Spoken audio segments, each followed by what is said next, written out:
Fancy living in Spain? Join the Language and Culture Assistance Program of the Education Office of the Spanish Embassy. It offers a fantastic opportunity to spend a school year in Spain as an assistant teacher, sharing your language and knowledge with Spanish students K through 12 and adults. Con ella aprender inglés es estupendo. Chloe es la mejor. I got medical insurance and a monthly allowance to help pay for accommodation and expenses, and I really think that this experience will help with my career in the future. Spain also offers you amazing travel and cultural possibilities. I couldn't have imagined this was going to be such a life-changing experience.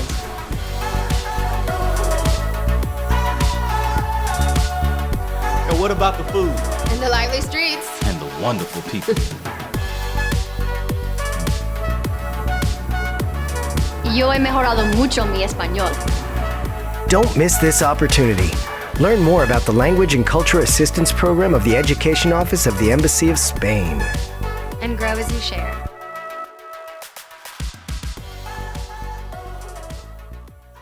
Hello, everybody, and welcome to the 2025 edition of our NALCAP pre-departure webinar. Let's get ready to go to Spain, or vámonos a España. My name is Juan. I'm the education advisor based in Indianapolis, Indiana, and we are really, really happy to have you here with us today. And for that, we thank you. So before I start with the first part of the presentation, I will introduce our team today here, and then we will move on to the first section. So we have here with us today our wonderful technical support team, Eliseo and Elsa. Eliseo is in Houston, Elsa is in Miami. We also have my colleague, my fellow advisor, Luis, who's based in Seattle, Washington. And we have 4 incredible collaborators today. We have Gretchen, Julia, and Ali, that they will share some information about themselves later on over the second part. And we also have a very special guest, Jane Stride, who's here on behalf of the U.S. Embassy in Madrid. She's also going to share with you insightful information and valuable tips. So now I'm going to share my presentation, and I will ask you to let me know if you can see my screen properly. And once you do so, I will just start. Can you see my screen? Yeah? With the pre-departure webinar? Okay. So thank you so much. So as I said, I will explain what is the structure of today's webinar. So as regards to the structure, we will have 3 different sections. In part 1, I will develop and I will cover general topics where I will offer valuable tips and also insightful information.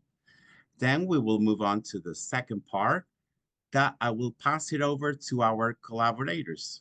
They're past and present NALCAPers that are going to share with you valuable information, firsthand information that we truly know that you value so much. And also, as introduced earlier, Jane Stride, representing the U.S. Embassy in Madrid, is going also to give you some advice and tips. And last but not least, over the third part, we will address some of the questions that we received from you through our questionnaire. We received over 100 questions, and unfortunately, we cannot address them all. But what we did was to put them in different categories based mainly on their likeness and nature. So that way we could address and answer as many as possible. The main goal of today's webinar is to be informative. So that is the reason why we will focus on the questions that we know you have many during or towards the final part, okay? So I have just explained the structure of the webinar. In a minute, I will be offering the general guidelines. Then over the second part, the collaborators will cover 6 main topics, along with guidance offered from the U.S. Embassy in Madrid. And the very last section or segment is going to be the questions I was referring to. Please note, because We also know that you care about this very much. The recording will be available on our website, on our official website, under the section known as What to Expect in Spain. But we will remember that over the webinar as well. So the 6 big topics the collaborators will be addressing and developing are cell phones and the internet, bank accounts, housing, the NIE and TIE that Gretchen is going to explain thoroughly over the second part, transportation, school class preparation, and a typical day. Okay, so now let's begin. I would like to start by explaining the different offices involved in the NALCAP program. I really feel that this is going to provide clarification about whom to reach out to in case you have questions or encounter roadblocks along the way. I don't know if you know this, but NALCAP, which stands for North American Language and Culture Assistance Program, is just one part of the program that brings language assistance over to Spain.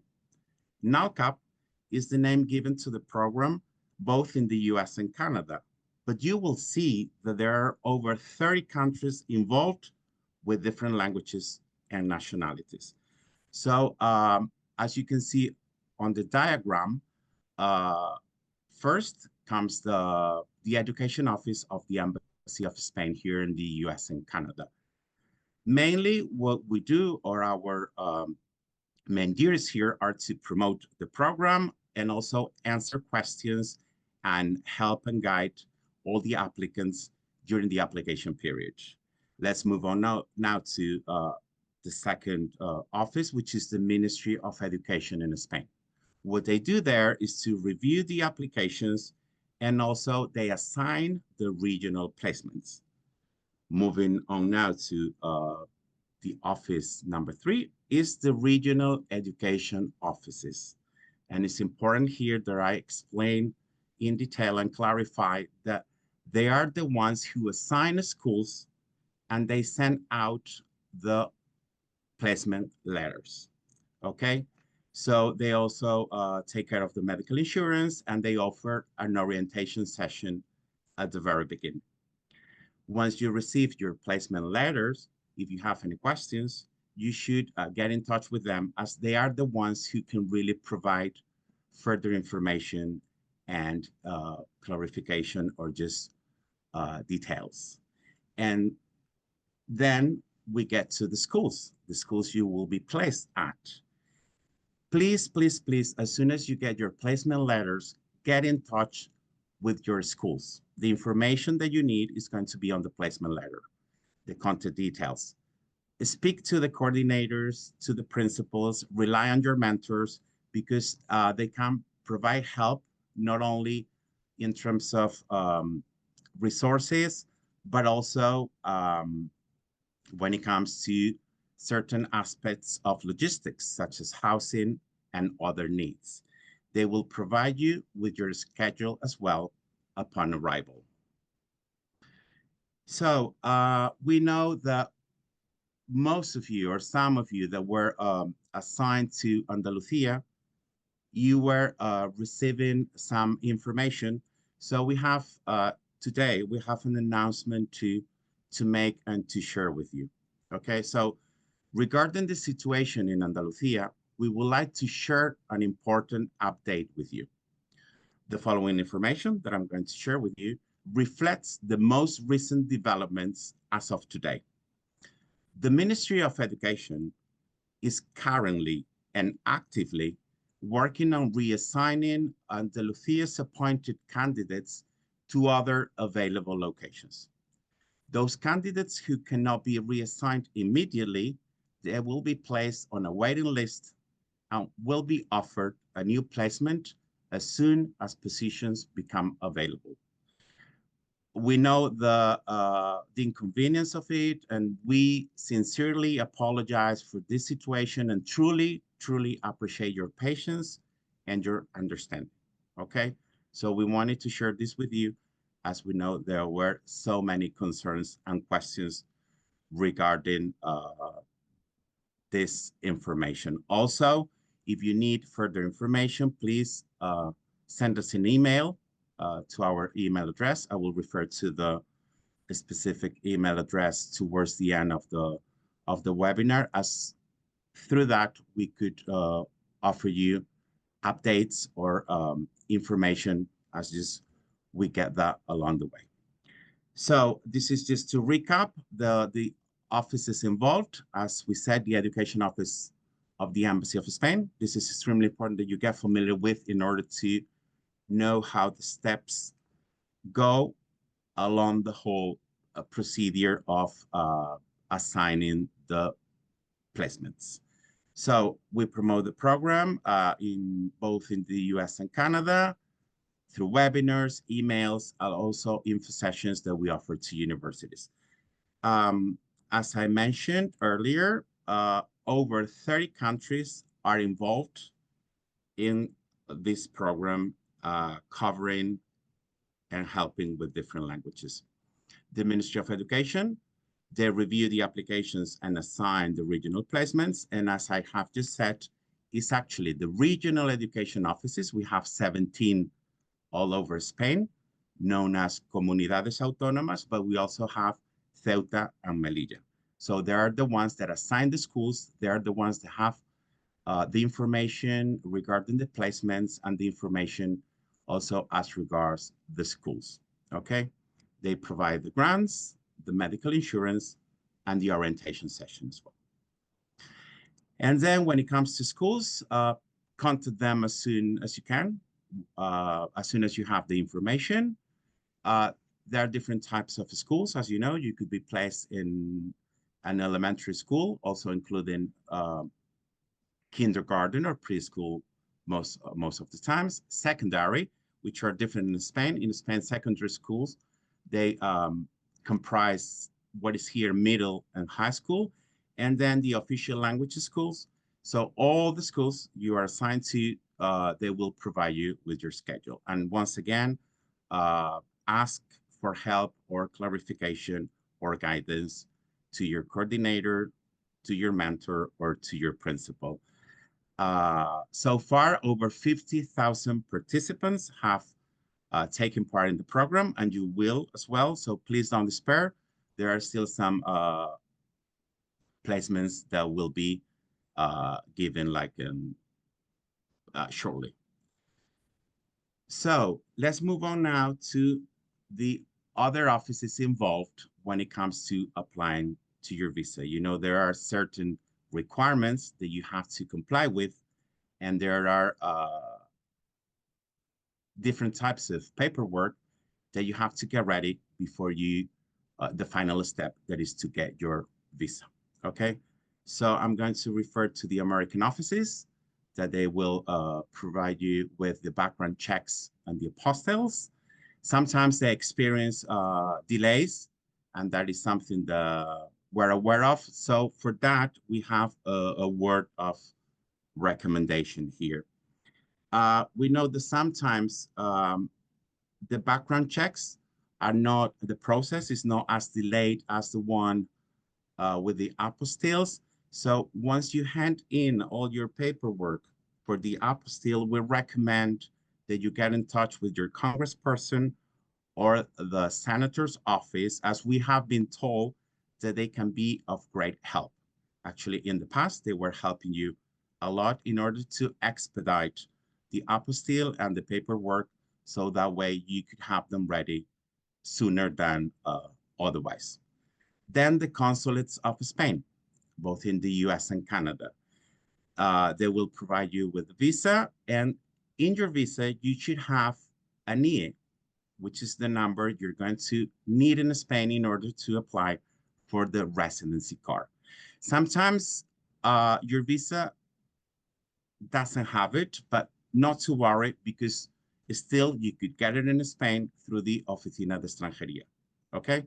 And please, please, please, this is extremely important, don't leave for Spain without a visa. Why? Because you're going to need a visa to stay in Spain legally and to take part in the program for the 8 or the 9 months of which is the duration of the program, okay? It's 8 months all over the comunidades or the regions, except in Madrid, where it stays or it's gonna last for 1 extra month. And Oficina de Extranjería is also extremely important because it's there where you could get your TIE, which is your residency card. And over the second part, Gretchen is going to share with you valuable information and all the steps you have to follow as regards the NIE and the TIE. It's a document that she's going to share with us, and that particular document is going to be available for you as well. Okay, so in case you miss some information, you could watch again the recording of the webinar and also to check all the information which is included in the documents we're going to share with you here today.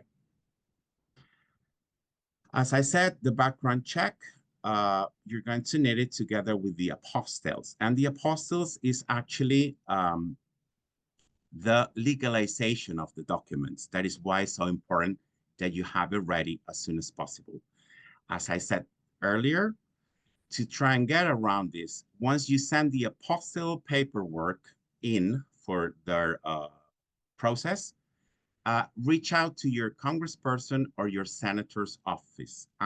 Just repeating this because it's extremely important, and based on our experience, it really helped them last year to expedite the apostille, okay? They've been incredibly helpful.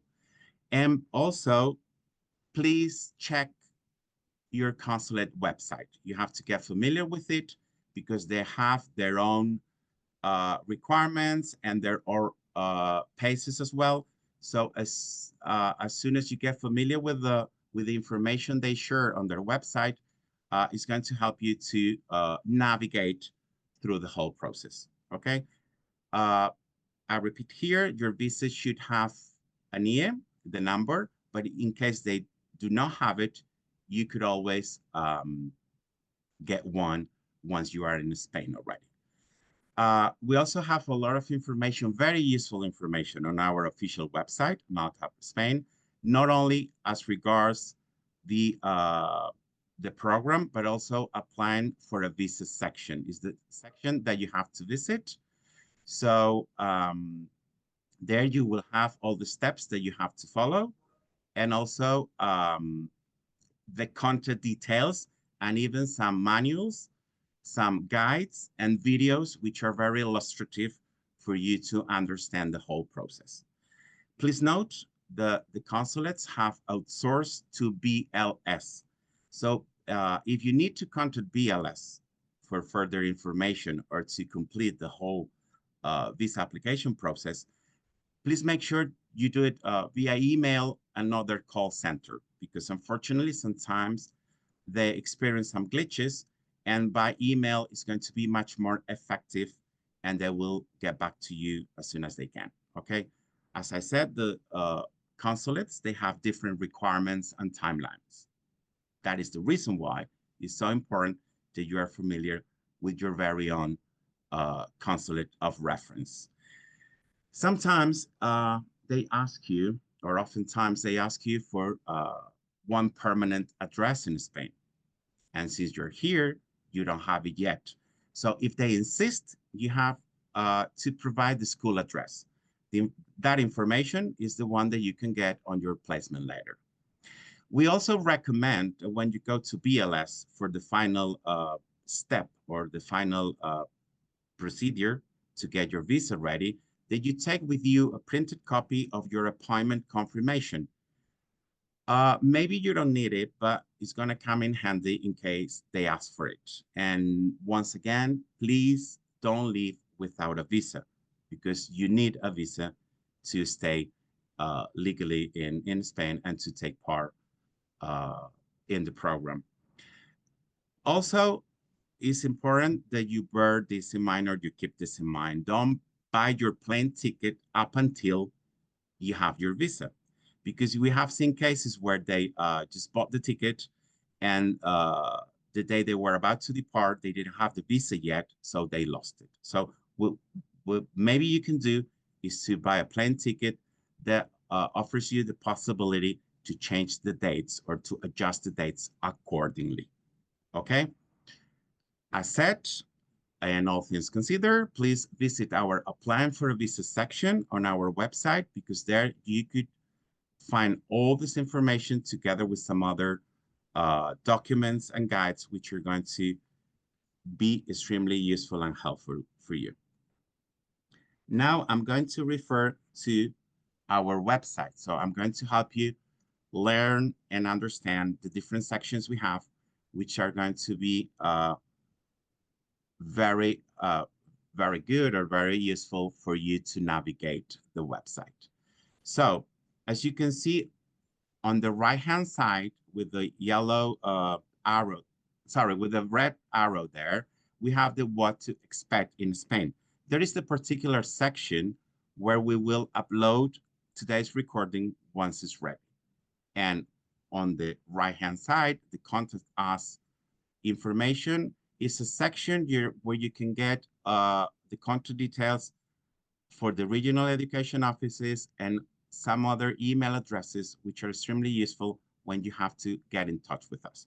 So all sections are extremely useful, but at this stage of the process, when you're getting ready to go to Spain, both the what to expect in Spain and the contact us are the ones we want to highlight today as the ones that you should visit and get familiar with. Okay, as you can see, this is the it's a screenshot of the what to expect in Spain section, where other than general information and recommendations, that's what you can see. The image you can see is actually the very last recording that we posted, but as soon as today's recording is ready, we're going to post it there as well. Okay, shortly, as soon as it's ready to be uploaded. But other than the recording, as you can see, we also have different documents which are very useful and very necessary for you to understand your role, what you have to do once you get to Spain, etc. So it's been just updated recently.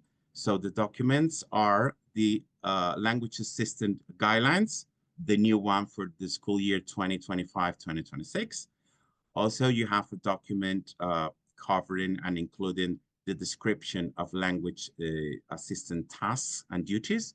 You're there just to help the teachers and to help the students understand the language, also including cultural values and other linguistic components such as intonation, such as pronunciation, etc. You also have sample classroom activities, which are resources that come in extremely useful and helpful for you, at least to get an idea or to find inspiration for your own classes. Sample science activities for the classroom. And you may be wondering why science, because in Spain, you will be helping and assisting teachers who teach English, but in some other cases, we have the so popular and so-called bilingual sections, whether other subjects other than English are taught in English, for example, science or arts or biology, etc. That's why we also provide you with very useful resources there. And last but not least, finally, you also have important information upon arrival, important information that you should consider and take into consideration once you get to Spain. Okay, I'm just gonna move on now because you are saying, okay, you are referring to once we are in Spain, upon arrival, once we are getting ready to live there, to be in our new neighborhood, etc. But what should I do or what should I consider before going to Spain? So first and foremost, as I said before, contact your school. Okay, that's extremely important. Establish a good rapport with them from the very beginning. They can be very helpful with issues concerning housing, your TA, your NIE, and some other things. School, attention to this, please. Schools may be closed, or they're actually closed in July and August. So be patient with them. If you send an email and you see that it's taking a while, maybe you can send another one, but bear in mind that in summertime, they're closed. Sometimes the school board, like the principals or the directors of studies are on duty or just on call, but sometimes the answer may be delayed, okay? Now I'm moving on to the second topic here, which is the stipends. Please note that you will not be receiving your first stipend until the first week of November. Why?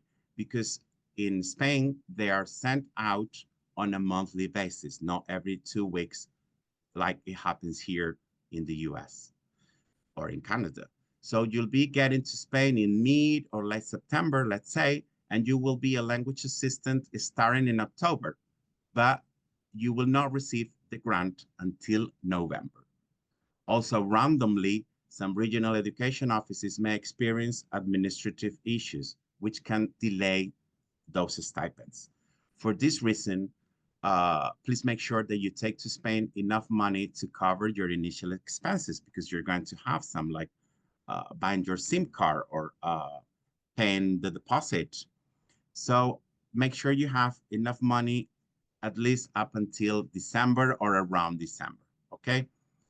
All the information that I'm referring to now is on our website, and in the documents you can find there as well. Most assistants, because sometimes you're asking us, how much money do you recommend that I should take, or I should consider taking, etc., just to give you an idea.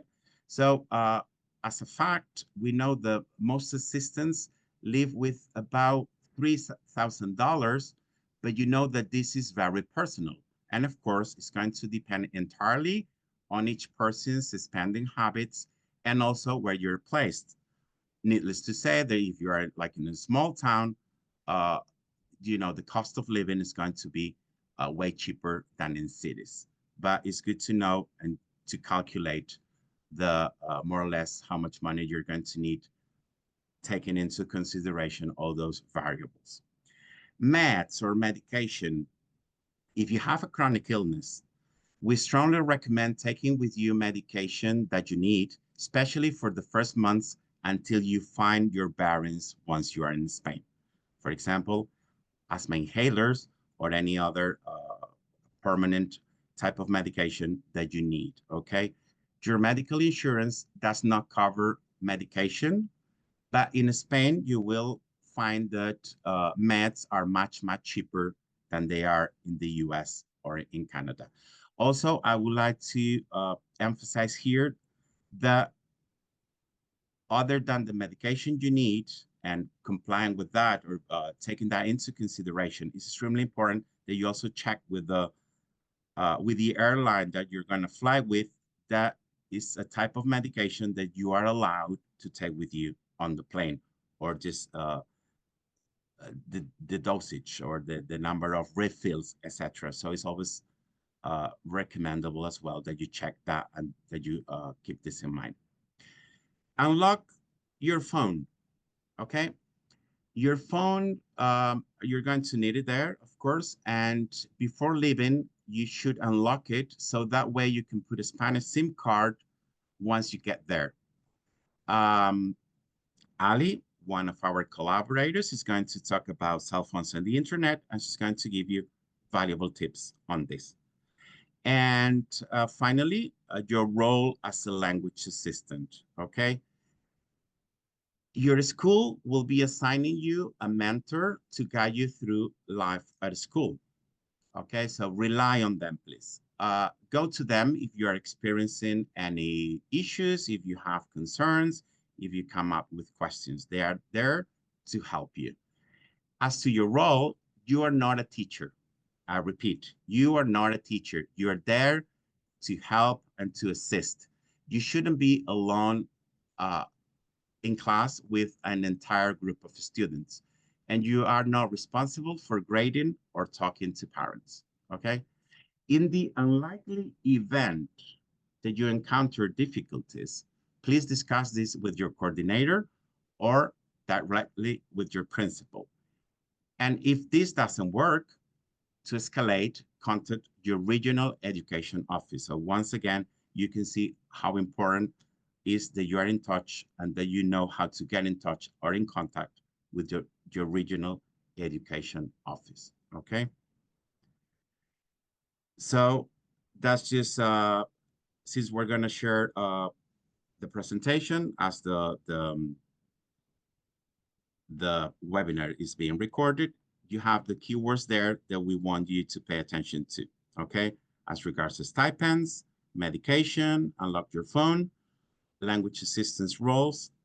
So maybe for your checklist, you can prepare that and to jot that down so you won't forget.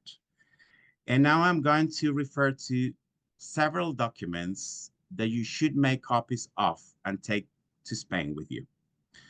Please make sure you make 3 or 4 copies of each of these documents even before you hand them in with your visa application, so you can keep like a hard copy of them.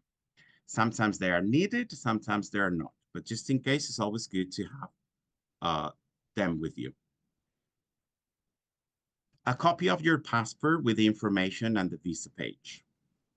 The medical certificate, the one you used for your visa application. The background check, also used for your visa application. Your placement letter, once you receive it, which in Spain is known as Carta de Nombramiento. This is the document, once you get it, where you can check the details of your school or anything else that your school or regional education office has asked you for. So you can keep them in a folder or keep them with you just in case you need them. Pets, we have received quite a few questions sharing concerns about taking or not taking pets with you when you're getting ready to go to Spain. Our recommendation is that please give it careful consideration. Of course, it's a very personal decision and depends on you, but keep in mind that it's not going to be easy to find housing with pets. And in some cases, maybe you will be sharing a house or an apartment, and having a pet with you could be just, could make things a little bit more challenging, perhaps. As regards this topic, pets, we have some videos posted on TikTok and Instagram on this particular subject, so we encourage you to watch them. So maybe from there, you will get some ideas or some useful information. Moving now on to our NALCAP social media. We have TikTok accounts, Instagram, and LinkedIn. Okay, our handle is NALCAP Spain. So this is the perfect moment to thank administrators, social media accounts, and groups like Reddit, Facebook, all the blogs for sharing their experiences about the program, because the information they share is extremely useful, and we know the present and past NALCAPers, together with the applicants, they really, really value and appreciate all the information shared. So to you, a huge thank you. We also have a series of podcasts known as the Ox Life by NALCAP. Up to today, or as of today, we have 4 seasons up. We recommend you to listen to those podcasts because they share information which was like first-hand information by former Oxes or NALCAPers, where they give you tips about life in Spain, about food, traveling around your school, about fiestas, about also the charm of the Spanish pueblos, like our towns, because Spain is not only about big cities, but also towns where most of the times, not just to say basically always, they are really happy because they also have the chance to interact with the locals, to make new friends, and to live like the real experience of being in Spain. For further information as regards this topic or any of the ones covered earlier, please get in touch with us by sending us an email to nalcap@educacion.gov.es. Okay, because we're more than happy to help you out, to provide you with further information, and to offer guidance whenever needed or required. And now, this is just an invitation for everyone. Tomorrow is going to take part the first online webinar devoted exclusively to NALCAP Forever.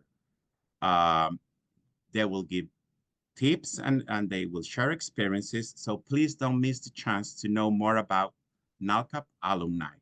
Okay, you have there the QR code that you can use for joining and for following the webinar. The date, as I said, is tomorrow, July 31st, and time is at 7 p.m. East. So stay tuned and don't miss it out, okay? And this is the end of part one, the presentation. Muchas gracias. And I'm just gonna stop sharing my screen with you now, and we're going to move on to the second part, which I introduced earlier as the part where our wonderful collaborators are going to share with you valuable information and tips as regards those 6 big topics, okay? So we're going to start with topic number 1, which is the cell phones and the internet, which is going to be addressed and covered by Ali. Ali, are you ready? Yes, I am. Okay, so over to you, and thank you so much. All right. So, hi, everybody. My name is Ali Basham, and I'm from Wisconsin. I'm currently in Vigo, Galicia, and I spent my last year here in NALCAP, and I have renewed to stay in my same schools here because I really loved them. I also did another year in 2022 in Andalusia in the south. And then I ran out of money and I went home. So I worked, made more money, and I came back because I loved it so much. Like Juan said, check out the NALCAP podcast on Spotify and you'll hear me in an episode. And lastly, I also helped co-found a program and community you can find on social media called Spain Connect. It's by Language Assistance for Language Assistance. So I'm going to start us off here with the main topics by answering some of your questions about the phone and the internet. So there are many moments in Spain where you're going to be asked for a Spanish phone number, and specifically on lots of important residency paperwork now. But luckily, this is a pretty simple process. So first, you will need to make sure that your phone is unlocked, like Juan said. This usually means paying it off in full. And this is typically the easiest thing to do before you leave the country with your phone provider back home. So once you're in Spain, you can find a new phone provider and get an eSIM or a physical SIM card. Some of the most common options of providers are called Orange or Vodafone or Movistar. So you'll see some of the stores around town when you go, or you can just Google them when you get here. These providers also have home internet plans as well. So this could be possible to bundle if you need to. Usually, though, your apartment will come with internet already installed, but if you need to get it and install on your own, you could probably do it through one of these providers. So when you go to a provider, you can ask them what plans they have available and what they might suggest for you. So this might be like a monthly plan where you can pay for a certain amount of gigabytes per month. This kind of depends on the provider itself. Sometimes you have to go to the store every month. Sometimes it's automatic. I had a phone number the first time I was in Spain, in Andalusia, and I just recharged it every month at like a little grocery store. And this year I didn't bother getting a phone number because I have T-Mobile and I had an international plan. I definitely need a phone number now because every residency paperwork and renewal paperwork needs a phone number. So I've been having to use my coordinator's number. So I would say this is a very important step once you get here. So most phones now don't have physical SIM cards, so there's nothing to remove and replace. So you would opt for an eSIM. The stores can walk you through this part, but people I know have told me that basically they have both SIMs, aka phone numbers, active on their phone, but they make the Spanish phone number the primary one. This way they can have a Spanish phone number here to use, but they also still receive texts and stuff to their original phone numbers. So when it comes to the home internet plans, I would recommend asking during apartment tours if the lease will include internet or not.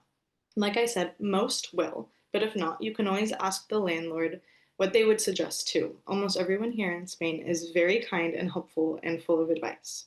So I hope that answered questions about phone and internet. And Julia and Gretchen, feel free to throw anything in if I missed anything. I will say very quickly that I, when I lived in Spain, I had a physical SIM, but actually just last month I was back visiting and I had an eSIM with my physical American one still in. I had to turn off my American SIM because I don't have an international plan. So just be aware of whether or not your plan in the States it incurs extra charges or not. Great to know. Yeah, very good piece of advice. Yes. Any other thing you'd like to add here, Julia, or you're ready to address the two following topics, which will be addressed and developed by yourself, Yeah. who are, yeah, bank accounts and housing. Are you ready? Yes, I'm ready. Okay, so All all to right. you. So, hi everyone. My name is Julia. I did NALCAP for 2 years. Both years were in Madrid. I loved it so much. I would have loved to have stayed longer, but couldn't renew after a second year. And also, like Ali, I ran out of money. So I'm back in South Florida, actually. That's where I grew up, where I've been my whole life, pretty much, other than Madrid. Um, so let's talk about bank accounts. So I'll give you the rundown of documents you'll need, tips for moving money between countries, what type of savings you might want to take to Spain, and then important things to keep in mind when comparing banks. So I'll give you my experience, of course, and then if Ali or Gretchen want to add on, of course they can. I do encourage you all to do your own research as well after this meeting. So something I did when I was coming to Spain for the first time for NALCAP was I made a pros and cons list of the different banks I was looking at. And so because everyone has different priorities, that really helped me with what was best for me. So, like Juan said, you will not receive your first stipend until the first week of November. So, before arriving, I would just make sure you have a good amount of savings. What I did was I had about 4 to 5 thousand euros saved up. Obviously, this depends on the person and their budget. Also, what region you're placed in. Being in a bigger city, I had to budget for a bit of a higher rent. And also, depending on what type of life you want to be living those first few months, if you want to be going out, if you want to be eating with friends, whatever it might be. I felt like this was plenty for me, the 4 to 5 thousand. I know people that have taken less. I know people that have taken much more. Totally up to you. I'll get into housing, but some housing will ask for a month deposit plus security or first month's rent. So that's something you want to keep in mind as well. And to give you a simple understanding of my monthly budget, just to throw it in there, was I had about 200 euros a month for food and groceries. €8 a month on public transportation, which price varies depending on your age, but I know Gretchen will get into that later. And then I spent around 500 for rent. This was in the center of Madrid, and then about 60 for utilities and Wi-Fi. Now, all of that is just the basic necessities, and obviously that depends on the person. So you can give yourself less or more depending on your lifestyle or budget. So documents for opening a bank account, you'll typically need a passport, proof of address, proof of employment, and then about like 20 to 50 euros of a deposit, depends on the bank. Passport is easy. Obviously, you already have that if you're heading to Spain. Proof of address. So that does mean that you will need to already have housing before opening an account. And we'll get into housing later. Proof of employment is simply your carta de nombramiento, which Juan also mentioned. That's just your placement letter, which has your school information on it. So that's easy. And then the deposit, depending on the bank. Opening a bank account is better in person, of course, but I will say my bank was the exception. I used a bank called N26, which is 100% online. So this meant that I didn't need to go in person to open it up. I actually just did it all from my phone, and I chose the bank for that reason. I felt like it made my transition to Spain easier, so I could do it all from the comfort of my own home. It was one less thing to worry about, like leaving and doing in person. And it was also recommended to me by a lot of previous Auxes. And so that was a reason that I chose it. I will say I do recommend using it. I had a great experience with it. It allowed 3 free monthly ATM withdrawals. I didn't honestly use them that much, but I will say for cash, I would recommend waiting until you're there to get it.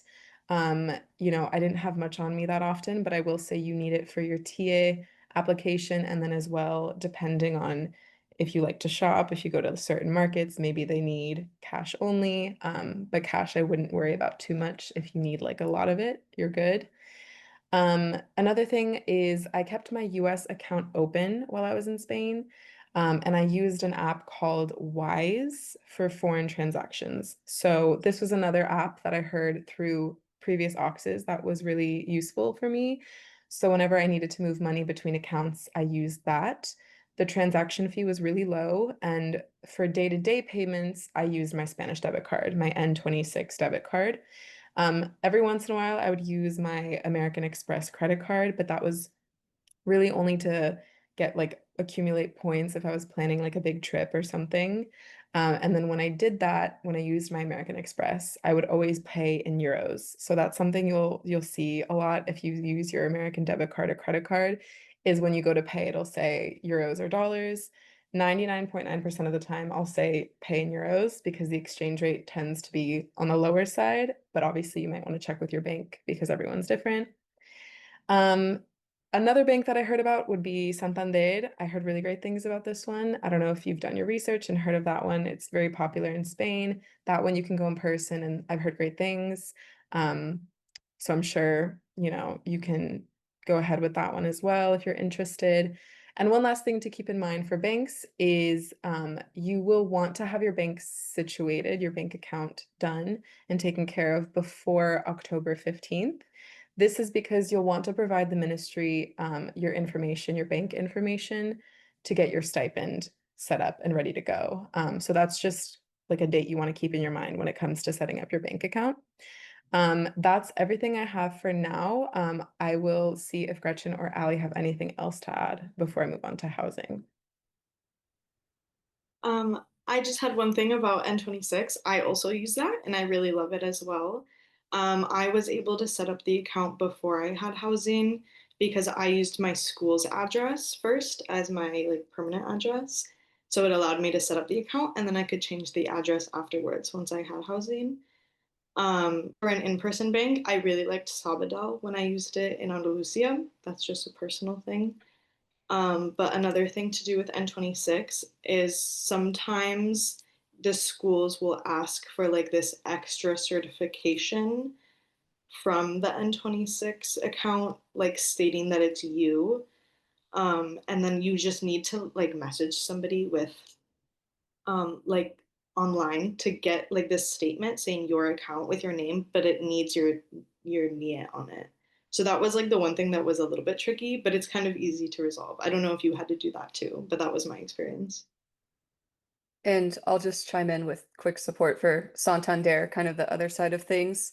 It was nice to have a physical location, but just know that you typically need an appointment unless you want to wait for a while. And at least where I was, I had to do most of it in Spanish. Yeah. Thank you guys. That's awesome. Thank you. As you can see, based on different experiences and anecdotes, just you get a lot of information. You get like the whole picture of it. So, Julia, are you ready to talk about housing now Yes, I and am. how to get around? Okay, so go ahead, please. Okay, so housing, I could talk about this forever. It's really fun to go over all the housing options you have in Spain. But I'll keep it simple because I understand some people can get overwhelmed. So to get started on searching for housing, I would recommend three main platforms. Of course, there will be more, but these are the ones I had a good experience with. So Idealista is a very, very popular one. That's actually where I found my first apartment in Madrid. A second would be Facebook. Facebook is great. We'll probably say this a lot throughout today. Facebook is a really great way of connecting with people that are current Auxes, past Auxes, people that are first years that are looking for roommates or looking for housing. So I would really highly recommend, if you aren't already on Facebook, to join and to find those groups, because a lot of the times people will post that they have an apartment, but they need a roommate.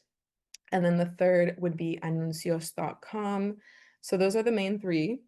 The search can get started prior to your arrival, but keep in mind that you will want to see these apartments in person, of course, and that you shouldn't sign anything before actually being there in person. You don't want to get scammed, you don't want to be left disappointed. So just on the side of caution and do your research, but wait till you get there in person to your town or to your city. But looking in advance does really help. So it gives you ideas of prices, of different options, the layouts of certain apartments, and everyone finds something at one point. So if you get overwhelmed or if you feel like you're not finding something, just, be patient. I'm sure it'll come along. It just takes time. When you actually arrive to Spain, what we recommend is that you stay in an Airbnb or a hostel or a hotel, depending on your budget. For hostels, I understand some people from the US may not have too much experience with them because they're not as popular as they are in Europe. Hostels are a really great option if you want to you want to stay a little bit cheaper, but you also want to have a nice experience and meet people. The website that I would recommend is Hostel World. So if you're looking into hostels, it'll show you the location, it'll show you if they have private rooms available. And depending on your budget, it'll let you pick what's more affordable for you. You may want to stay in the center just to make your transportation easier. If you're in a new city, in a new town, you want to maybe like see everything and feel like closer to it all. So maybe that's something to keep in mind when booking those. Another great idea would be that some Auxes have done this in the past where they will message others on Facebook or whatever social media platform while searching for potential roommates. And so if you hit it off with a group or if you hit it off with a person, you can always offer to stay together once your group arrives to your location. This way it serves kind of as like a test run if you guys are a good fit as roommates. I did this my first year and I loved my roommates, and so we stayed together and we did our housing search together those first week and a half, first few days. And so we just split the cost of an Airbnb. For finding a roommate, be specific, stay proactive, be safe, join different groups, use different hashtags. Of course, you can use NALCAP as a keyword. You can also use different neighborhoods that you've done research on if you're interested in specific places in your city or town. And then like your year lease, of course. So Facebook is great. You can also find Spanish roommates on there. I know people that would love to be really immersed in the culture and the country by living with people that speak Spanish. And so that's also an opportunity for you. You can totally live with Spanish roommates. I personally didn't, but I had friends that did. And I know that they learned a lot faster by living with someone who spoke Spanish rather than if they didn't. So yeah, I recommend living with roommates. I understand some people might want to live alone. I think it just depends on you and how you think that might help you with your transition or what you prioritize, whether it's cost or location. For those curious about safety when it comes to housing, I will say I've traveled all of Spain. Yes, I only lived in Madrid, but I felt so safe in all of the cities I visited.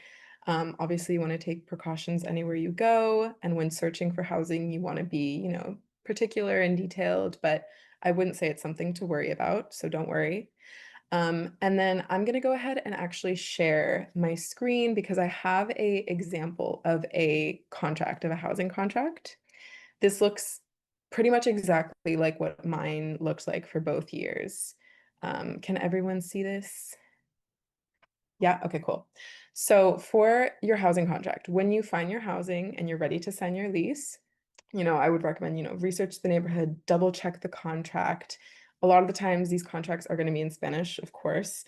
So if you don't feel confident in your Spanish quite yet, or even if you do, but you don't know a lot of this vocabulary, like trust me, like it happened to me, I had to look stuff up, take time, look it over, prepare questions for the landlord or the landlady in advance, and then go through it with whoever it might be, the agency, roommates, and then make sure you have your questions answered, advocate for yourself.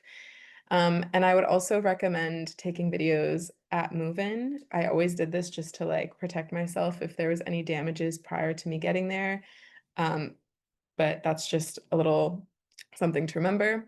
So for the contract, what typically you'll need to sign is you will need a copy of your visa, you will need a copy of your passport or your physical passport, and then sometimes you'll need cash and or just your bank account number. Um, I had to give cash both apartments in my first month deposit. But then moving forward, what we did was one roommate of the house was actually using their bank account to send it directly to the landlord or landlady, and the roommates would just send it to that one person. Everyone's different, but that's what we did. Typically, you'll sign this in person. Of course, like I said, wait till you get to Spain. And you'll have time to review the contract. So if you have those questions, you can ask them. And then you'll be signing it with your roommates if you do have roommates. The contract will go over stuff like pets, visitors, extensions. So if for some reason you decide to stay in this apartment another year, if you, for example, renew with NALCAP, you can do so depending on what the contract says. So those are things to just keep in mind. And I will just kind of scroll down to give you a little bit of an idea of what this contract looks like. But yeah, that's what I have for housing, and I will see if Ali or Gretchen have anything else to share. That was a lot, I understand. I always have advice. Yeah, I think the contract, I love being able to see that. I was surprised that the contracts were so long here. I don't know if you agree, but I feel like when I was in university, my contract was like a page back and forth, and the ones here were really long.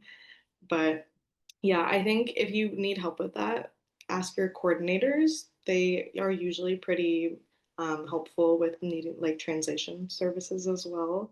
They want to make sure that you can live there so you can come be an aux at their school.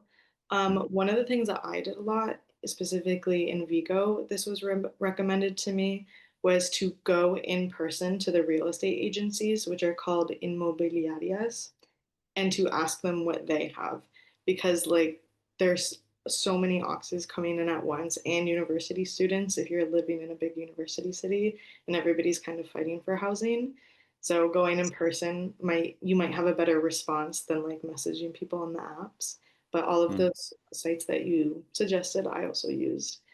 And then one last tip is to make sure that you ask your landlord or landlady that you can get your empadrone at this address.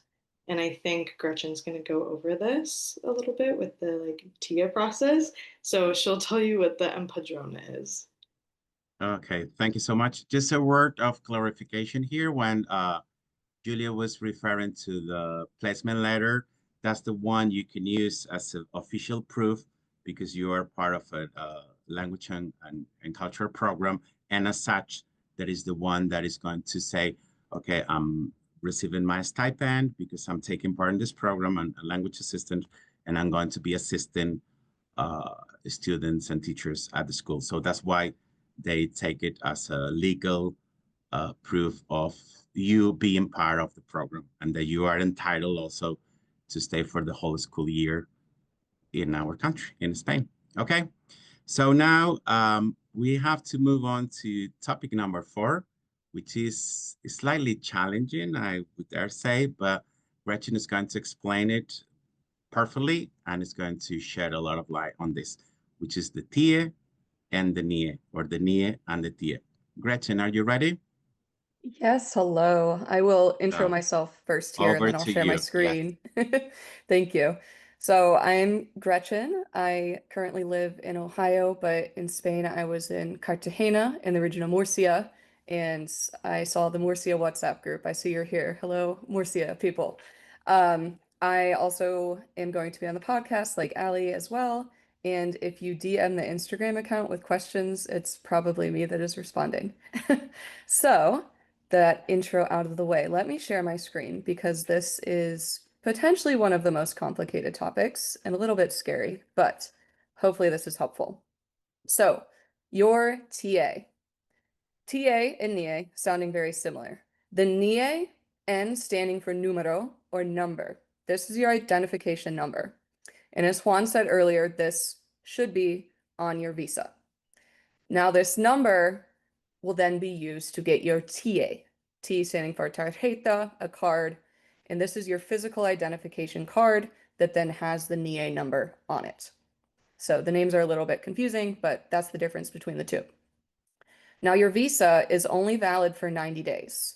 So you need to get this TA, the card, to serve as your identification throughout the duration of your time in Spain.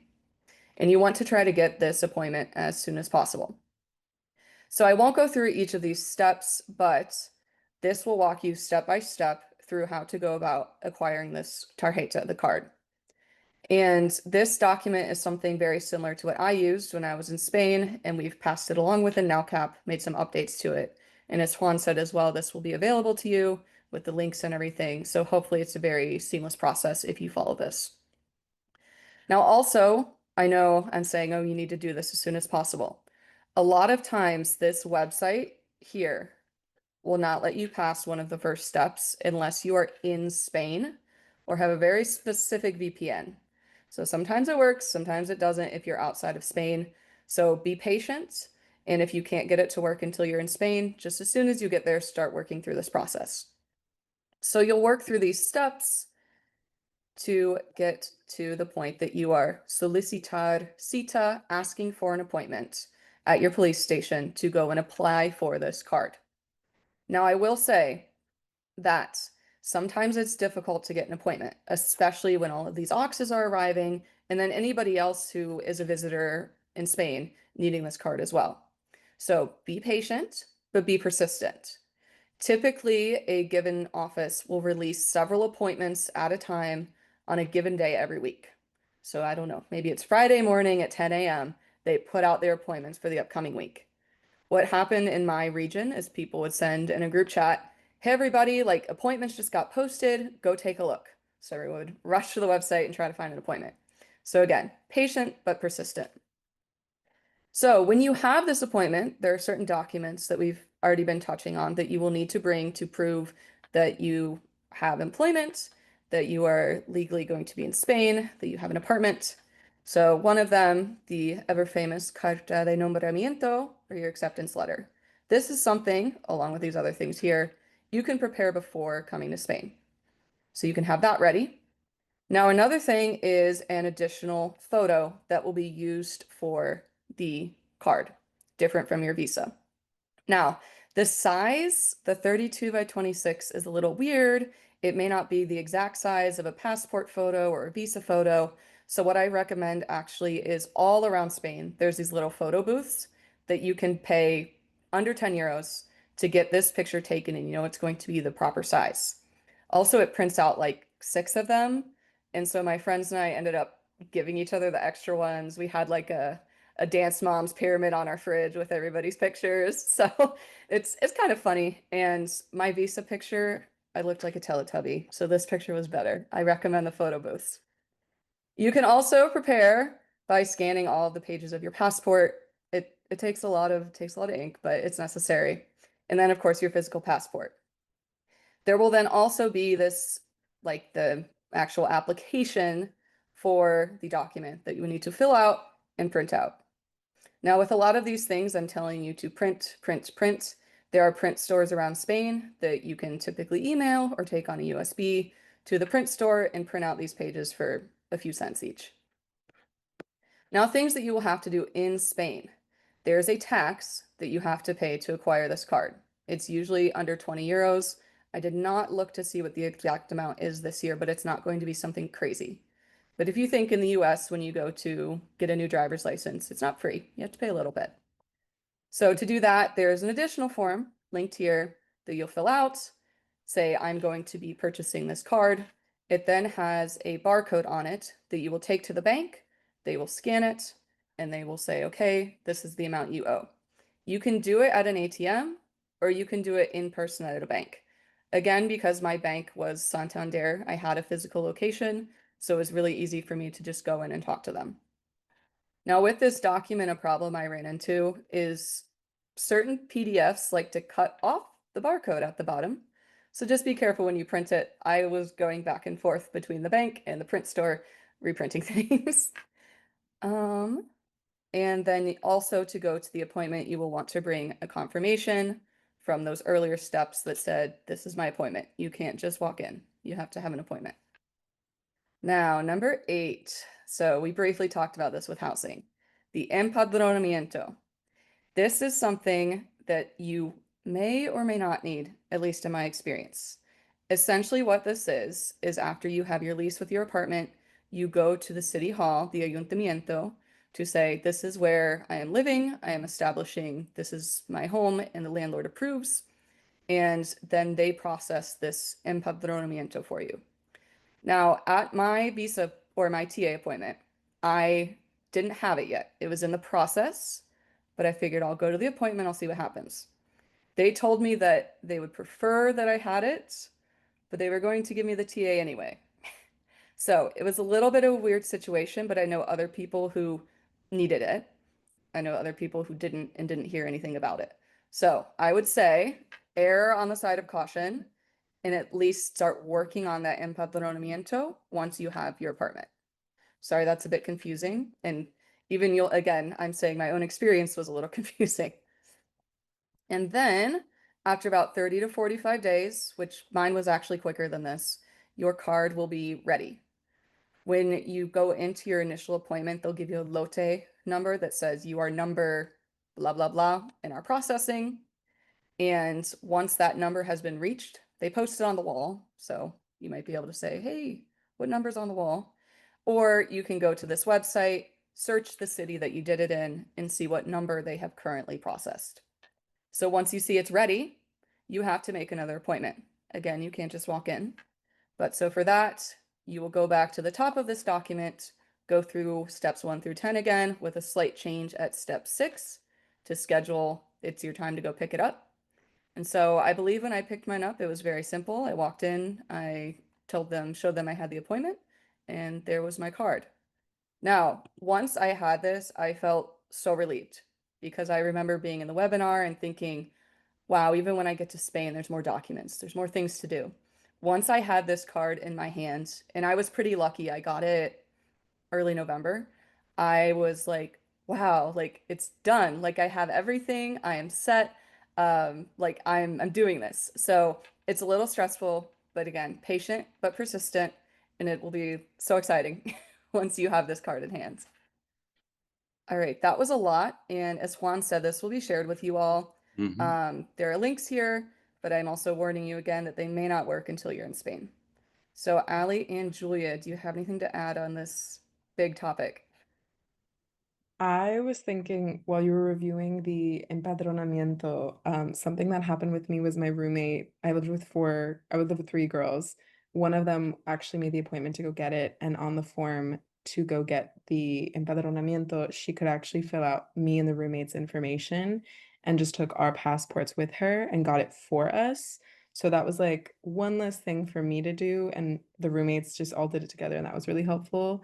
That was one thing I wanted to mention. And then the second was, and maybe I'm getting ahead of myself, but it was something I encountered, was my TA took a little bit longer to get, and I actually was going home in December for the winter break. And so I actually had to go get a regreso, which is something you'll have to get if you are still waiting to get your TA and it's in process. And it's basically just the Spanish government giving you permission to leave the country while it's in process.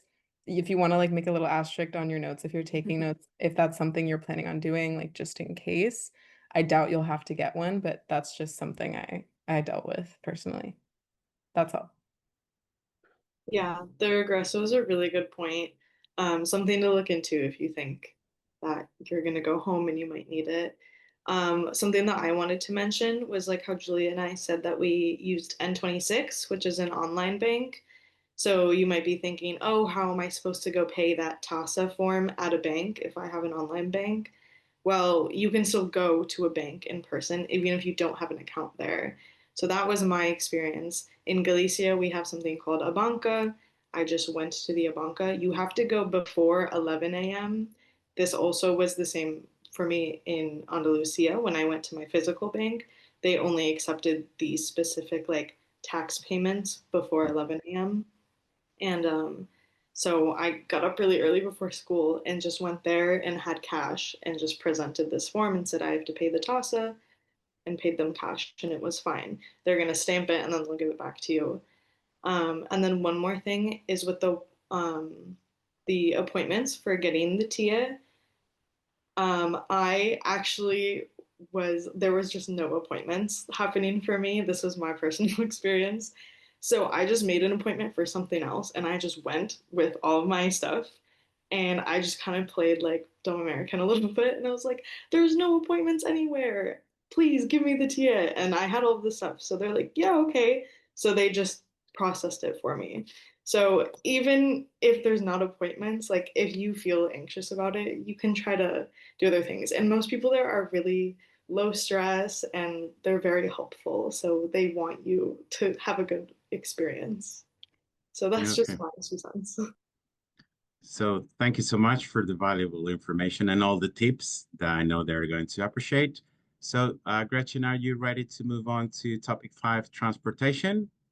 Yeah? Yes, let me share my Okay, screen again. so go ahead, please. Okay, so do we all see the transportation document now? Awesome. Okay, so as I said, I usually call it a small city. There's around 200,000 people, so definitely a city, but smaller. I was very lucky in that I actually could walk to both of my schools. The one typically what I would do is bus in the morning and then walk home if it was nice, but the other one I always walked. So that's actually not on here, but my number one mode of transportation was walking everywhere. Um, but as mentioned, also I use the bus a lot. So what I recommend is for your city, you can get what's called a Bono Bus card that you can either get this within your city or also between cities. So essentially what this is you load money onto it, and then each time you tap onto the bus, it is a fraction of the cost of what it would be if you were paying each time. So I believe in my city they recently raised the rates, but it was still only 45 cents a tap, I believe. Um, so I would use that to get on the bus, and I used Apple Maps or Google Maps to look for the bus stops, the bus routes when they were coming. And then to go on further trips out of the city, I would use Omeo typically because it would look up kind of a lot of different options and it would also compare it to trains and flights. But this is how I booked things between cities. Now, if you are in a bigger city, like I know Julia was in Madrid or some of the other ones, you have the metro. So the metro, again, you can get a membership for, and Julia might have more info on this than I do, but a membership where it is cheaper to tap each ride as opposed to if you're paying individually every time. You can also get one of these if you're just visiting for a few days. I know when I went to Madrid, I bought one for I think like 8 rides, and that was enough for like a weekend trip. Additionally, with a lot of these things, Spain considers 25 and under as youth, and you may be able to get a lower price if you qualify for a youth card. Now, you can also use bikes. These are quite common. And what I recommend instead of buying it brand new, unless you really, really love biking, is using Facebook or WhatsApp groups. Actually, even in the Murcia group today, I saw someone is selling a bike for 30 or 40 euros. So people are selling bikes in the groups, Facebook Marketplace, or an additional site that I have not used personally called Wallapop that I heard is similar to Marketplace to find bikes secondhand. Now be sure if you do this, make sure you have a lock. I have heard that bikes could be stolen. One of my co-auxes always biked to the school and he kept it inside of the school grounds during the day after asking like the head teacher. Now cars. So I know in the US we love our cars, but I will say that in Spain, I kind of loved not having my car. I came back and was like, oh, I have to drive again. Great. So, if your school is further away, what I recommend doing is asking your teachers if you can carpool with them. They're going to the same place. So, they may ask for a small amount of money to help cover gas, kind of depends. Now, also, if you want to rent a car, if you really think you need a car, be warned that you do need an international driver's license and it may not be valid for the entirety of your stay. Also, be aware that most cars in Spain are manual stick shift. So, actually, when I was living there, my roommate decided to rent a car for a while, and she found that the stick shift cars were way cheaper to rent than the automatic cars. So, she and one of the other oxes would go in the soccer parking lot and try to learn how to drive stick shift. And I rode with her a few times to the beach. It was a little scary. We made it, but I I will just say take the bus. Take the bus, take the taxi, walk. Don't recommend a car.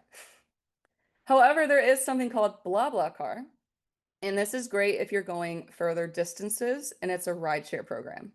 So essentially how it works is somebody will post and say, "Hey, I am driving from, I don't know, Madrid to Valencia on this day and this time. I can pick you up here, drop you off here. If you want to come with me, this is the cost." You can usually find rides for a great price this way, and also sometimes at weird hours. Like there were times maybe that I needed to get to the airport early in the morning before the buses ran, but somebody was providing a BlaBlaCar ride. Now, notice with this, though, you will be riding potentially with other people. They might be speaking Spanish. So if that scares you, maybe not the best option, but I found it really awesome. I took one for 4 hours one time to Granada. We spoke Spanish, we talked about the US, we listened to music. It was a lot of fun. Then you also have taxis and sometimes Ubers. So unlike most US cities, a lot of cities in Spain do still use taxis. I was telling someone recently, I think I've used a taxi once in my life in the States, but countless times in Spain. So what I would say is save the WhatsApp number for the taxi stand in your nearest city so you can give them a call, or if you know where they're located, walk up to them. Larger cities have Uber, but smaller ones do not. Where I had Uber, we didn't. When I was traveling last month, I found myself in a city and I kind of wondered, ooh, do they have Uber? Do they not? They don't have Uber. So taxi is probably the better bet there.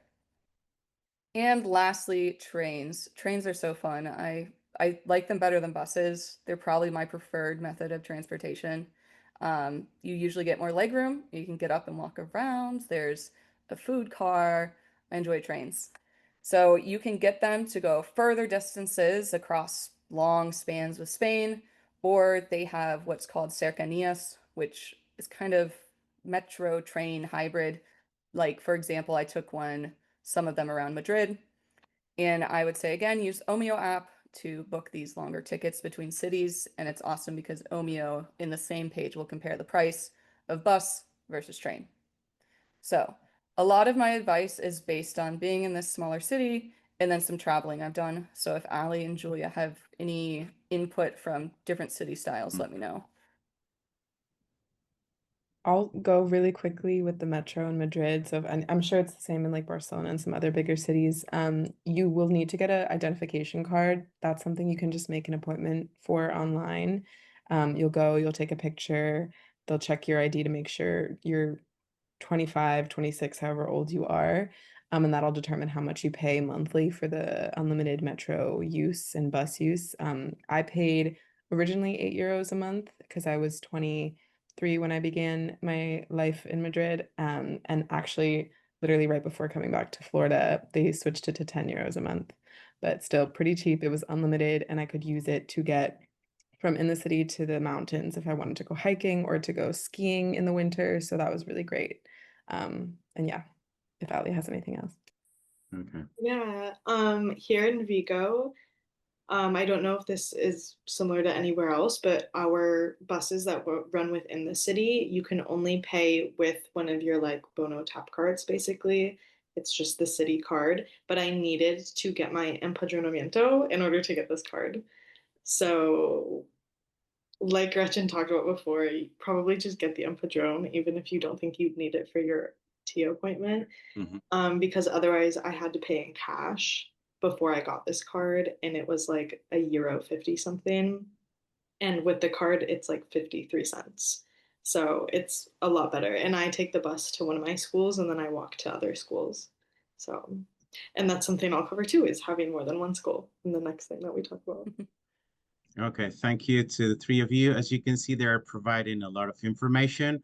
It's impossible to touch every single detail. That's why we always recommend if you come up with any other questions, just please send us an email and we'll give you further information.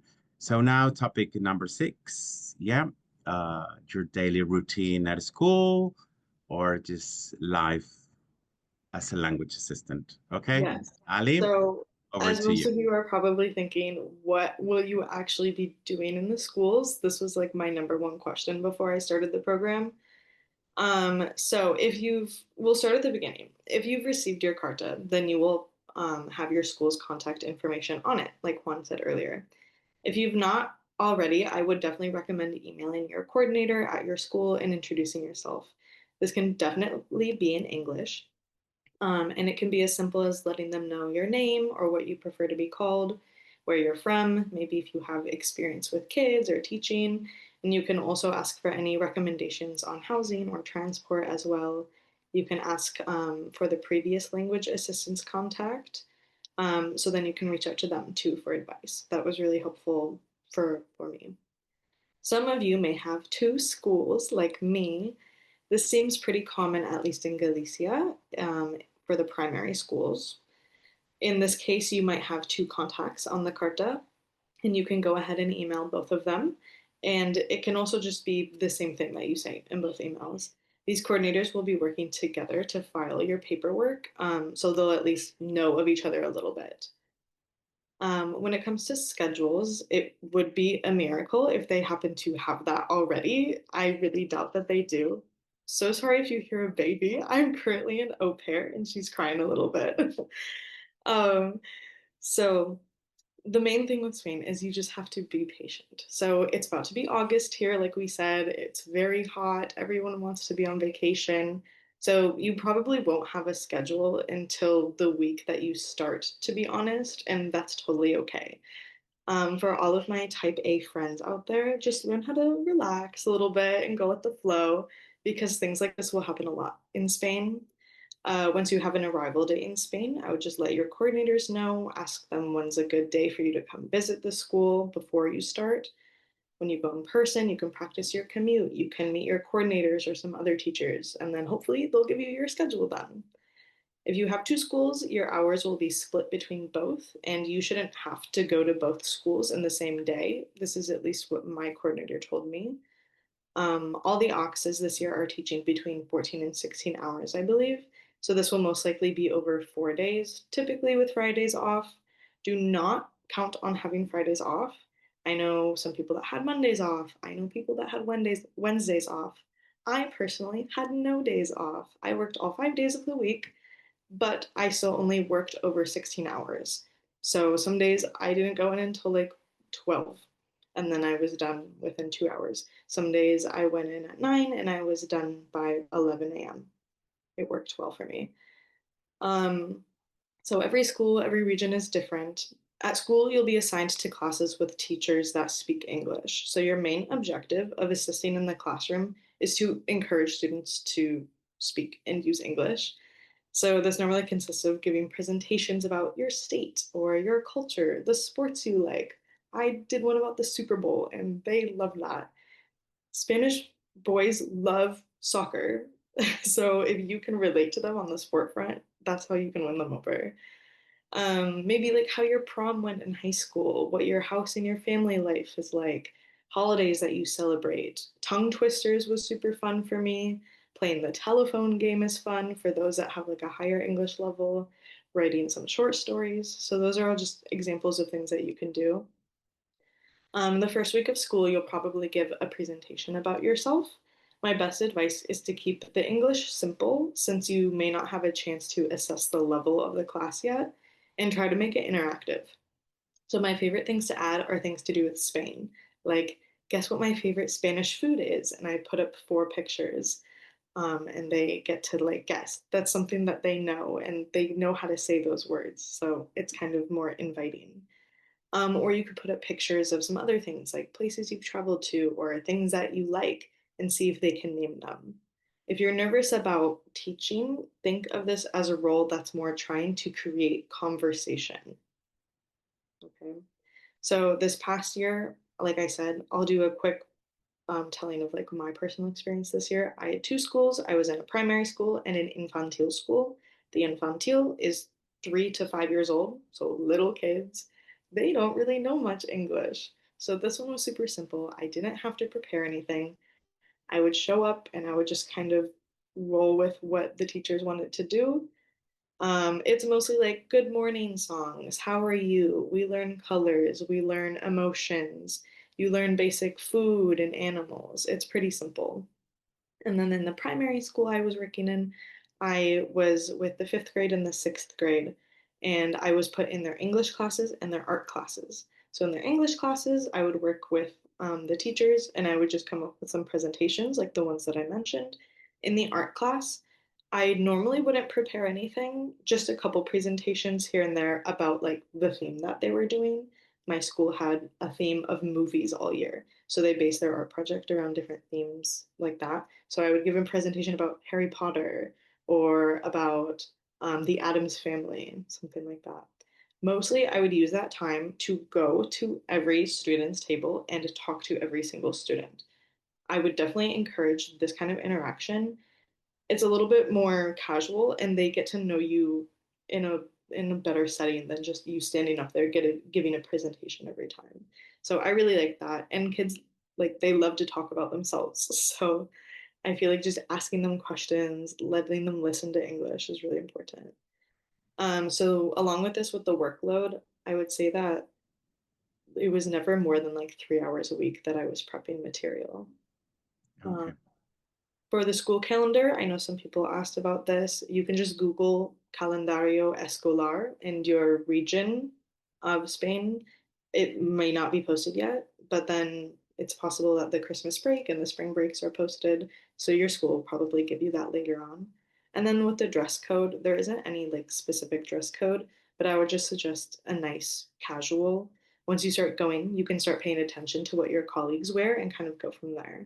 Overall, my recommendation in Spain is always just wear layers because you never know what the weather is going to be like. And yeah, that's all I have about like your typical school life.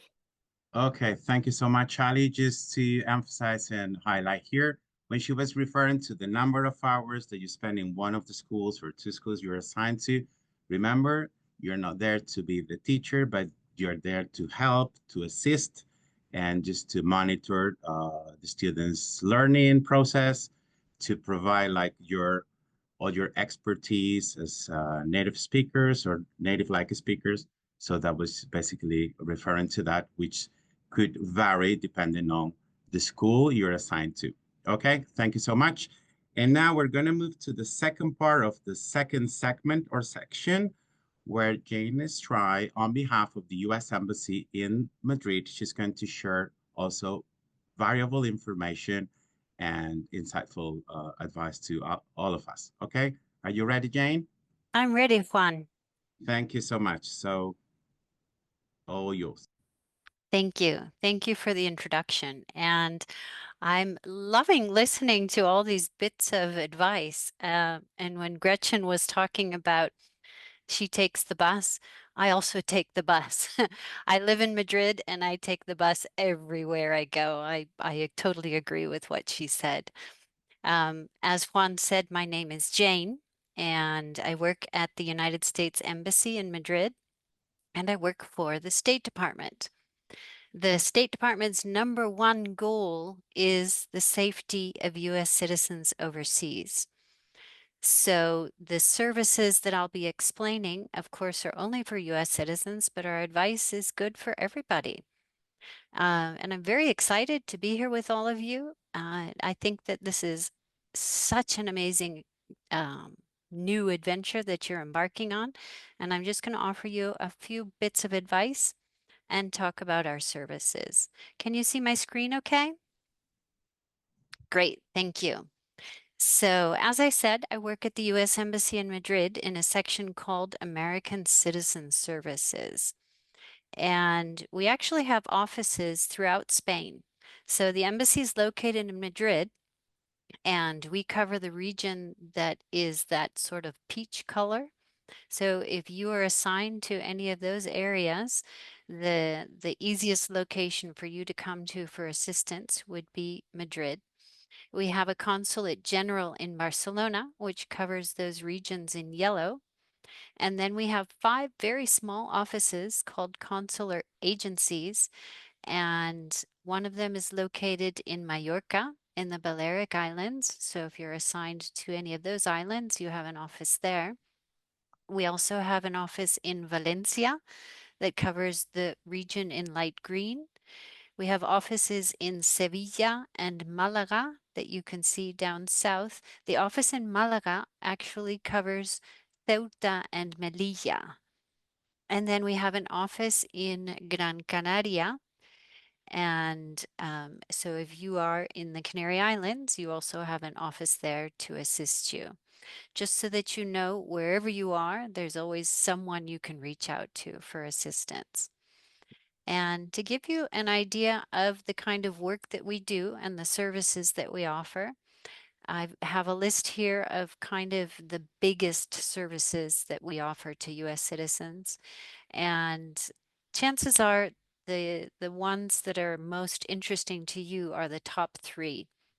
Emergency passports, arrests, and emergencies, especially emergency passports. Whenever you travel outside your home country, the most important thing you have is your passport. I know your phone is important, but a passport is actually so important because you must have a passport to get back home. You cannot get on a flight to travel outside of Spain and go back to your home country, to the United States or to Canada, without your passport. So please keep it under control at all times. And especially now that you're preparing your trip to come to Spain, there are 2 times where you really need to pay attention to your passport. First of all is when you're getting ready to board your flight to come to Spain. When you get on an international flight, you're going to be asked to show your boarding pass and your passport. They'll ask you for ID, but they're specifically asking to see your passport because you obviously need a passport to enter Spain. And so I get it. It's a moment of a lot of stress, a lot of activity. You've got your carry-on, maybe you've got a bag, maybe you have a headset, your phone, your boarding pass, your passport, a lot of things you're trying to keep under control.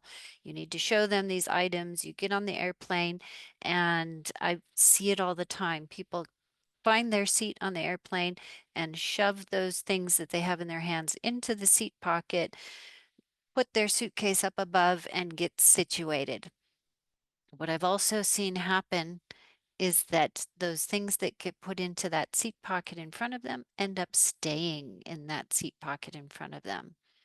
And they announce when you're landing, they announce, please check the seat pocket in front of you. Be sure to get your electronics, they always say. And I always say, please say passport. Please check before you get off the flight when you land in Spain or wherever your first port of entry is overseas. Please check to see that you have your passport. Because once you get off that flight, if you left your passport on board, it's very difficult to get back on or to get someone to find that passport for you. And I call it the world's shortest experience overseas if you get off the flight and you don't have your passport. What happens in that case is that you are held at the airport and put on the first flight back to where you just came from. So please don't let that be you. Make sure when you get off the flight, you have your passport, because you're going to get off the flight and you're going to go through customs and immigration, show them your passport. And then this is the second moment. Make sure you put it away in a careful place where you remember where you're putting it. Again, that's another exciting moment. You're picking up your luggage. You've got things going on, you want to call home and tell them that you landed safe and sound, just take a moment to gather your stuff, put your passport away carefully so that until you reach your final destination, your hotel or your home where you're staying, and then you can figure things out. But please, please, if something should ever happen to your passport while you are in Spain, you can come on in to see us either at the embassy in Madrid or at the Consulate General in Barcelona. And we issue passports usually in 24 hours. So, there's always a way to get yourself a new passport once you're in the country. And I also recommend that your family and friends make sure that they have passports, because you're going to be having such a great time that they're going to want to come and visit you. And so they need to have a passport in order to come and visit you. Now is the time for them to be thinking about making sure they have a valid passport. And I'd like to just mention we have a list of lawyers on our website, and I'll be sharing our website with you in just a moment. In case you ever need some legal advice, we have a list of English-speaking lawyers in Spain. We also have a list of English-speaking doctors, clinics, and hospitals in Spain, and they're organized by region. Juan mentioned medication. And I would like to also mention about medication that it is prohibited to send medication between Spain and the United States. It's a mutual agreement between both countries. So if you ever need any kind of medication, even non-prescription medication, don't ever ask anyone to send it to you in the mail because it won't reach you. What you need to do is go to a Spanish doctor and get a Spanish prescription, and then go to any Spanish pharmacy and have that prescription filled. And as I said, if you prefer to do that in English, we do have a list of English-speaking doctors on our website. And emergencies, I would like to mention emergencies, and today was a perfect example. I don't know if you all heard about the tsunami warning. You never know when an emergency is going to happen or what kind of an emergency that might be. So I'd like to share with you some different points of contact for different kinds of emergencies. And if you're watching this webinar on a computer, if you could go ahead and take a picture of that screen. If you're using your phone, go ahead and make a screenshot of it so that you have it for future access. The first number listed there, 112, is the emergency number in Spain, in fact, in all of Europe. 112 is the 911 equivalent for first responders, fire, ambulance, police. They are excellent, some of the best first responders in the world, and they speak English. But I also have our number listed there, that second phone number. That is the emergency phone number at the U.S. Embassy in Madrid. So if you ever have an emergency, this number is 24/7. We are not first responders, okay? We're not going to put out a fire or drive an ambulance to help you. But if you are afraid or just need assistance urgently, please don't ever hesitate and go ahead and call us at that number. And if you just have a random question, that QR code will take you to our website. It's a communicator system, so it asks you questions and you can ask questions, and it's actually a very good system. It usually gives you the information that you're looking for. And if it doesn't give you the information that you're looking for, it will generate an email so that you can communicate directly with a real person, probably with me. And pets were mentioned a couple of times. That seems to be a popular topic. And just as an example of something you could find at our communicator, while you're in Spain, if you happen to adopt a pet and you want to know if you could take that pet back home with you to the United States, it's on our website. Our communicator can tell you the answer to that question. And one other thing that you can do before you leave the United States or before you leave Canada is to sign up for the STEP system. The STEP system is the Smart Traveler Enrollment Program. And again, if you'd like to take a picture of that screen or a screenshot of it, this is really important. Anytime you travel overseas, you should enroll in STEP. Once you've created an account for yourself with STEP, you can keep that account your entire life. And what you do is just enroll the trip that you're going to take. It can be a short vacation of 1 week. It could be a full 9-month or 8-month adventure like you're all about to embark on. And what you do is put in there your emergency contact information, your local address, your Spanish phone number, whatever kind of information you'd like to put in there, so that in the event of an emergency, we know where to locate you. And it also includes you in our emergency alert system. So let's use the tsunami example, which happened today. Imagine there was a tsunami on the coast of Spain. There never has been, but who knows? It just as an example. In that case, if there were a tsunami warning, we would send out a message to everyone enrolled in STEP. We send it by email, and we give very specific instructions. We say, this could happen at this place at this time. Follow these instructions. Don't go here, go there. And we always say, if you are safe, please notify your loved ones, because folks back home worry. And, if they hear of something happening in Spain, even if it's another part of the country, they worry and they want to know that you're safe. And so we ask you to just reach out and say, hey, heard the news, I'm fine, send more money, love you, whatever your usual messaging is, so that folks know that it's business as usual. And people who are not traveling to Spain can also enroll in STEP and receive our emergency messages. So I highly recommend enrolling in STEP. And last but not least, we now have our own WhatsApp channel at the Embassy in Madrid. So again, I would highly recommend joining this. It's easy to do. If you have your cell phone on you, you can just use that QR code right there to join the WhatsApp channel as we speak. If you're watching this on your phone, you could screenshot it and join the channel later. The WhatsApp channel is also how we communicate our emergency alerts. So the same information we send out through STEP, which is by email, we also post it on our WhatsApp channel.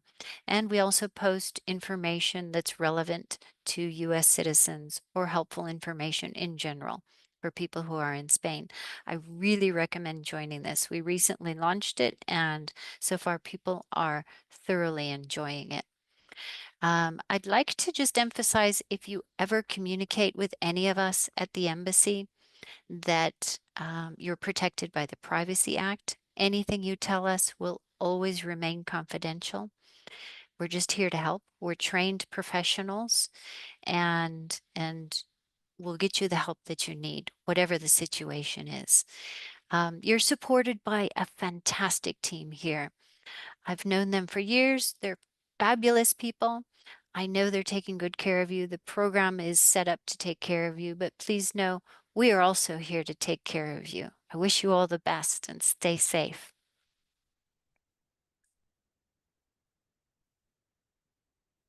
Thank you so much, Jane. Yeah, as she mentioned, if you're having problems with the screenshots and to follow the QR codes because you're following us or you joined from your cell phone, not to worry, because the recording is going to be available, and as such, you will have also access to the images.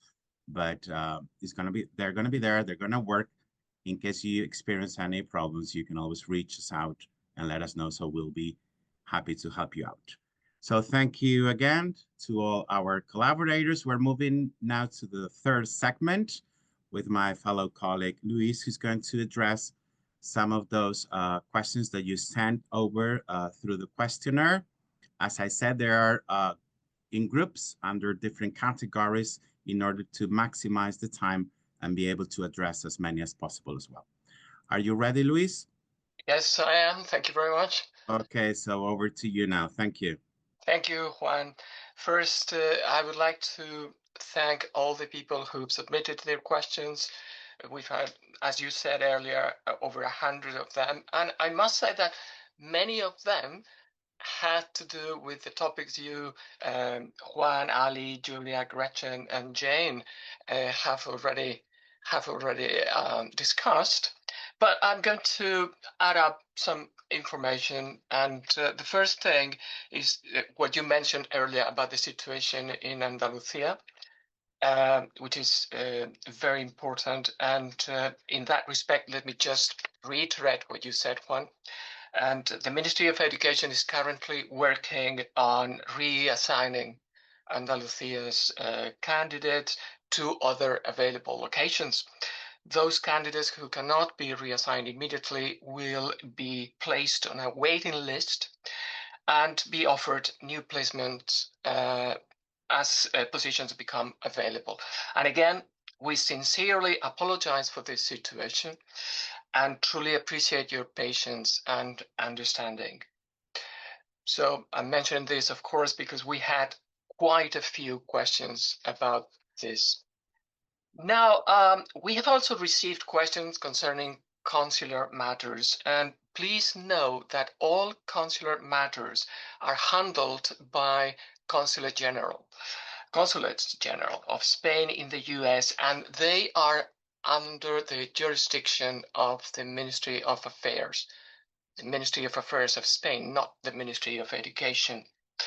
Visas are consular matters, and we have no authority whatsoever over regulations, rules, and policies concerning visas.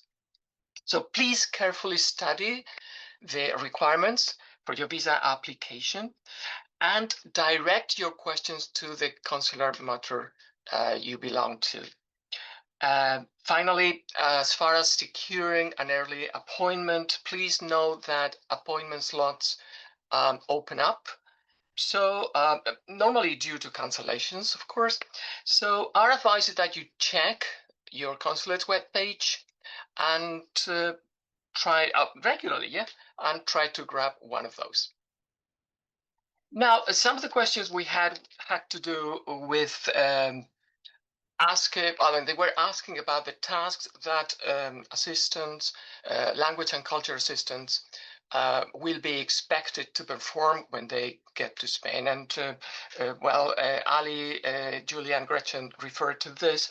But let me tell you that when you come to Spain, you become language and culture ambassadors representing your country. And that is precisely what your activities will revolve around. Your activities will supplement the activities of the English teachers and the the teachers of other subjects that teach the subject in English in the so-called bilingual sections. But rest assured, because teachers will always guide you as to what to do. It could be, as Ali mentioned, could be presentations, language practice activities, debates, discussions, storytelling, etc. You might be asked to give a presentation about Thanksgiving, etc. So activities that, in short, expose Spanish students to real English and real North American culture. And feel free to suggest your own activities to the teachers, right? And then those activities will be very successful. For specific information, and as Juan also mentioned earlier, we strongly recommend that you visit the section What to Expect in Spain, where you have guidelines, specific information, and also actual examples of classroom activities for you to look at. Okay, on a different note, it is worth explaining that in Spain, education is primarily managed by the regional education offices. Okay, this is, roughly speaking, is very much the same as the state here in the US and the way they oversee their different school systems. So questions regarding health insurance, stipends, school assignments, placement letters, training sessions, placements into schools, etc., should be directed to your regional education office, right? You can find how to contact them in our Contact Us section on our webpage. And finally, if you belong to the ministry cohort, please contact the ministry directly. Accommodation, housing, quite a few questions about this, and Julia gave us a lot of information about this, but there was one question that it was very specific. Is it better to live in the smaller city where the school is in, or where your school is, or in the biggest city nearby and take the train to school? That was the question.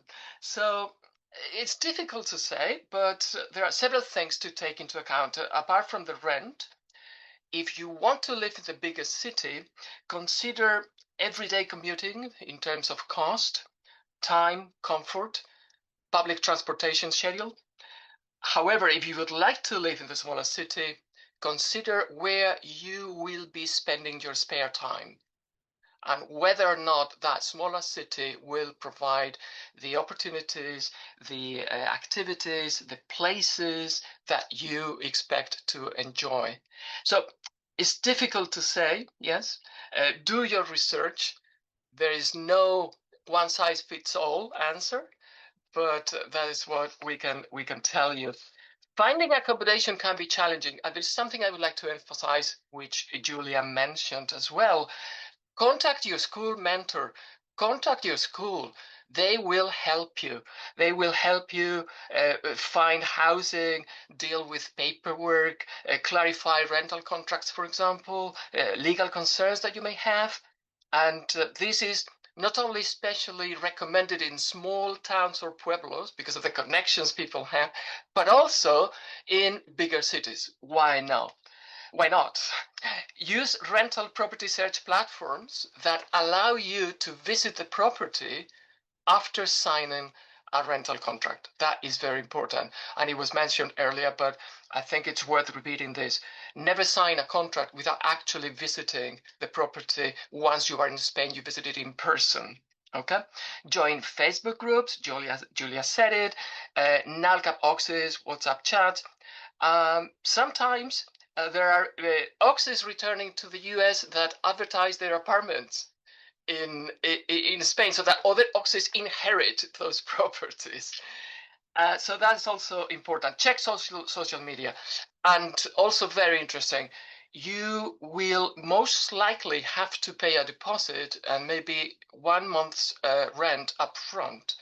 So it's very important that you have financial cushion of about, as you mentioned earlier, 4,000, 5,000.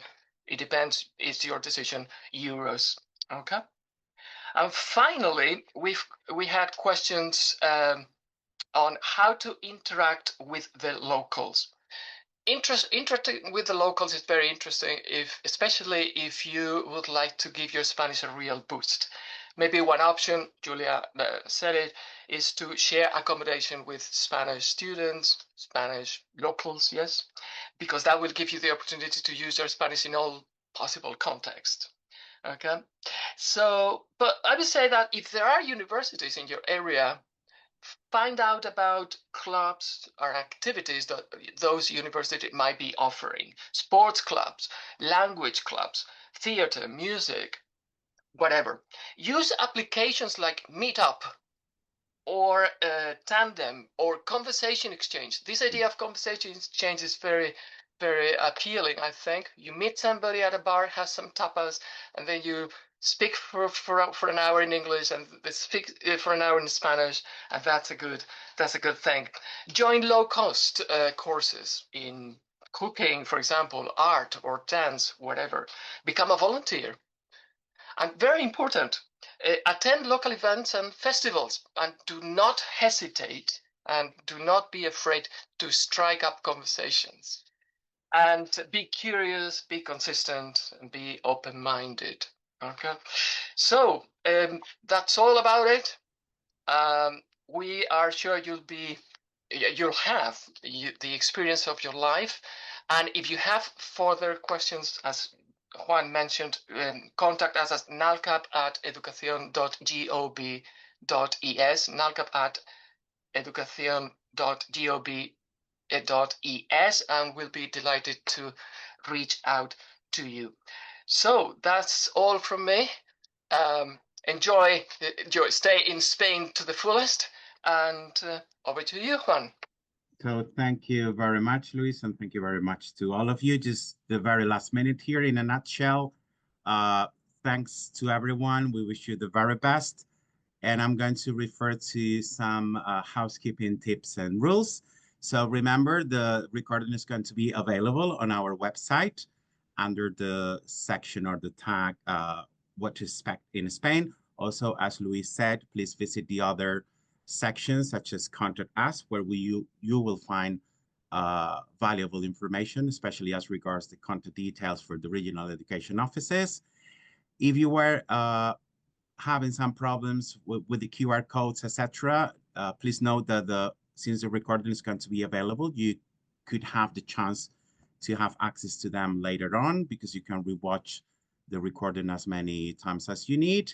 Also important, not only visit our website regularly for updates, but please follow us on social media.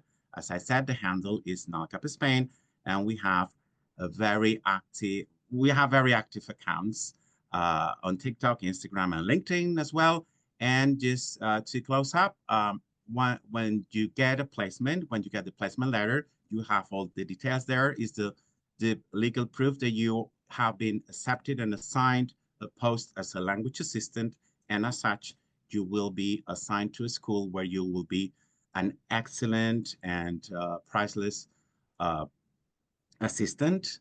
The teachers are going to love you. The students are going to love you. So get ready for it. And we wish you the very best in this new chapter in your life. So other than that, just thank you, everyone. And it's been our absolute pleasure to be here helping you and offering you guidance. Take care and safe travels.